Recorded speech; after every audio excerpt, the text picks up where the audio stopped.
Hey everybody, Grippa KC here, doing a talking head video. I absolutely hate doing these, but I think the message this week is kind of important. Everybody knows that by this point that Kentucky Ballistics suffered a catastrophic failure of his 50 caliber rifle. Check out the video, go to his channel. It's quite possibly one of the most amazing things I've ever seen caught on camera. Thank goodness he survived, and given time, he's going to recover.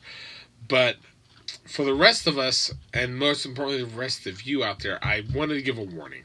We're in a gun crisis, and that gun crisis has brought up some very peculiar problems that I think people don't talk about enough.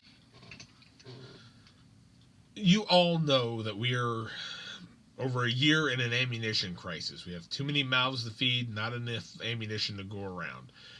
And as a result, people are starting to do some pretty silly things. Now, if you're old salt and you've been around firearms your whole life, you know not to discharge spooky cartridges in your firearm. If you don't know where it came from, don't put it in your firearm. It's kind of like finding candy on the ground. Don't eat it. The good news about found cartridges is that you can disassemble them and maybe recover some of the components, but you do not put it in your firearm.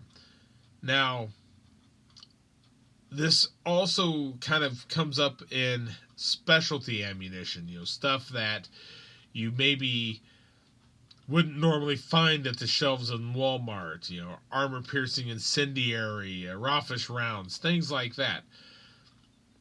However, I'm not sure that I would just randomly trust somebody else's singular cartridge that they have that they're willing to sell to you, especially when it costs $100 a cartridge. There's a lot of temptation out there to sell ammunition that maybe was stored improperly, that's maybe a reload that you don't know about. And let me show you something to make the point.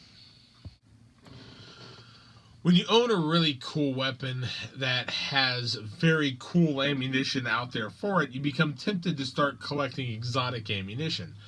One of the most common things people do is they'll buy Dragon's Breath rounds at the local gun show, 3 of them for too much money, and they'll go out and they'll shoot them in their firearm.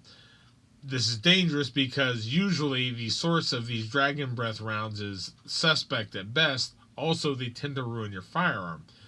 So, when you're looking for sourcing some of this exotic ammunition, I, for one, just get the actual bullet and will reload a cartridge myself for it. So then I know that it's not a suspect situation.